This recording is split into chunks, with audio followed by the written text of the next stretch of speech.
Tonight, we're going to take you to one of the most toxic places on Earth, a place that government officials and gangsters don't want you to see.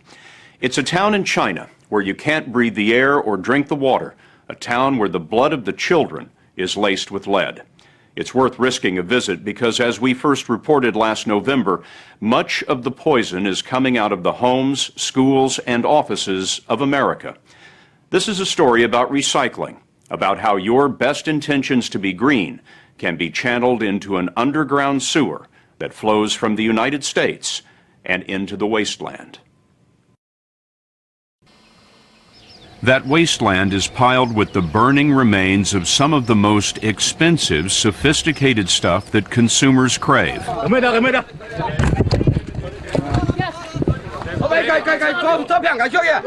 And we discovered that the gangs who run this place wanted to keep it a secret. He said if we don't leave, we may get beaten up. What are they hiding? The answer lies in the first law of the digital age. Newer is better. In with the next thing and out with the old TV, phone, or computer. All of this becomes obsolete electronic garbage called e-waste. You know, my computer seems like such a smooth, clean machine. What's inside it?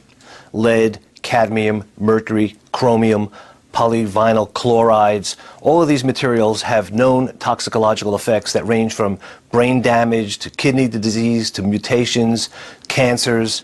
Alan Hershkowitz is a senior scientist and authority on waste management at the Natural Resources Defense Council. The problem with e-waste is that it is the fastest growing component of the municipal waste stream worldwide. What do you mean fastest growing? Well, we throw out about 130,000 computers every day in the United States. In the United States alone? Correct. And we throw out over 100 million cell phones every year. And here's what that looks like. At a recycling event in Denver, we found cars bumper to bumper for blocks in a line that lasted for hours. Most folks in line were hoping to do the right thing, expecting that their waste would be recycled in state-of-the-art facilities that exist here in America. But really, there's no way for them to know where all of this is going. The recycling industry is exploding, and as it turns out, some so-called recyclers are shipping the waste overseas where it's broken down for the precious metals inside. Executive Recycling of Englewood, Colorado, which ran this event, promised the public on its website, your e-waste is recycled properly, right here in the U.S., not simply dumped on somebody else. That policy helped Brandon Richter, the CEO of Executive, win a contract with the city of Denver and expand operations into 3 western states. Tell me what the problem with sending this stuff overseas is. Well, you know, they've got low-income labor over there, so obviously they don't have all of the right materials, the safety equipment to handle some of this material. Executive does recycling in-house, but we were curious about shipping containers that were leaving its Colorado yard. We found this one filled with monitors. They're especially hazardous because each picture tube, called a cathode ray tube, or CRT, contains several pounds of lead. It's against U.S. law to ship them overseas without special permission.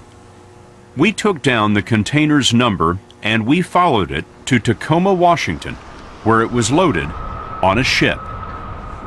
When the container left Tacoma, we followed it for 7,459 miles to this place, Victoria Harbor, Hong Kong. It turns out the container that started in Denver was just one of thousands of containers on an underground, often illegal smuggling route, taking America's electronic trash to the Far East. Our guide to that route was Jim Puckett, founder of the Basel Action Network, a watchdog group named for the treaty that's supposed to stop rich countries from dumping toxic waste on poor ones. Puckett runs a program to certify ethical recyclers, and he showed us what's piling up in Hong Kong. I mean, it's literally acres of computer monitors. Is it legal to import all of these computer monitors into Hong Kong? No way. It's absolutely illegal, both from the standpoint of Hong Kong law, but also U.S. law and Chinese law. but it's happening. We followed the trail to a place Puckett discovered in southern China, a sort of Chernobyl of electronic waste, the town of Guiyu. But we weren't there very long before we were picked up by the cops and taken to City Hall. We told the mayor we wanted to see recycling. Mayor's going to ride up front. After you. Very nice car. So he personally drove us to a shop. Let me explain what's happening here. We were brought into the mayor's office, and the mayor told us that we were essentially not welcome here, but he would show us one place where computers were being dismantled, and this is that place, a pretty tidy shop. The mayor told us that we would be welcome to see the rest of the town, but the town wouldn't be prepared for our visit for another year. So we were allowed to shoot at that location for about 5 minutes. And we're back in the mayor's car, headed back to City Hall, where I suspect we'll be given another cup of tea and sent on our way out of town, with a police escort, no doubt. And we were. But the next day, in a different car on a different road, we got in. This is really the dirty little secret of the electronic age. Here's a CRT stand. Oh, yeah. So they've been dismantling the CRTs There's as well. A little bit of everything in here, and this is the place where they're clearly doing the burning. Greenpeace has been filming around Guiyu and caught the recycling work. Women were heating circuit boards over a coal fire, pulling out chips and pouring off the lead solder. Men were using what is literally a medieval acid recipe to extract gold. Pollution has ruined the town. Drinking water is trucked in.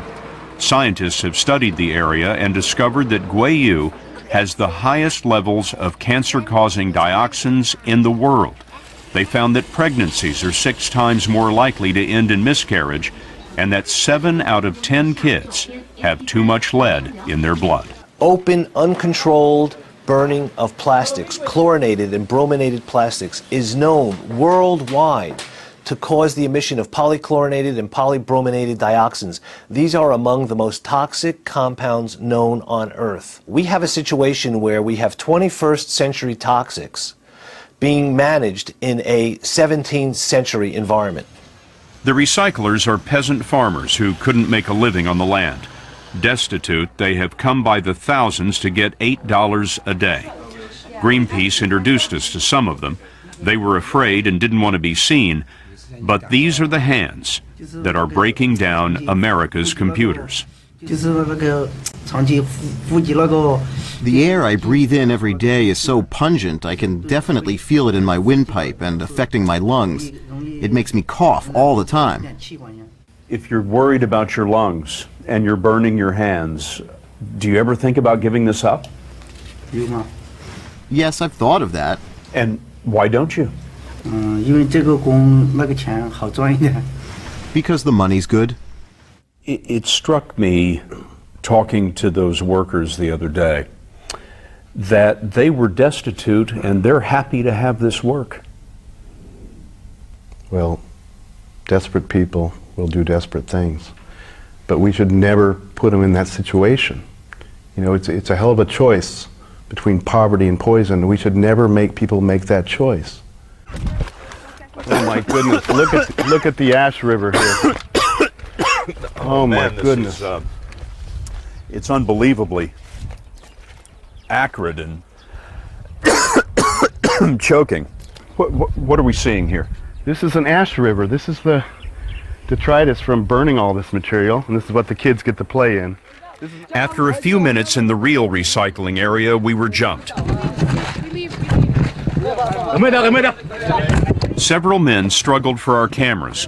The mayor hadn't wanted us to see this place, and neither did the businessmen who were profiting from it.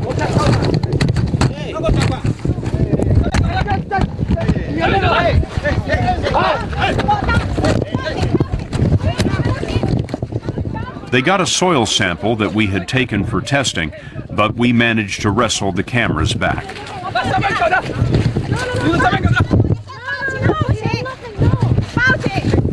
But the question is, what are they afraid of?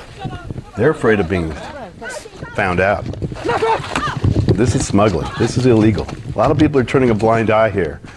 And if somebody makes enough noise, they're afraid this is all going to dry up.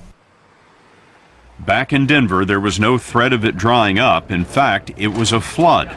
And Brandon Richter, CEO of Executive Recycling, was still warning of the dangers of shipping waste to China. I just heard actually a child actually had died over there from breaking this material down and just getting all these toxins. Then we told him we'd tracked his container to Hong Kong.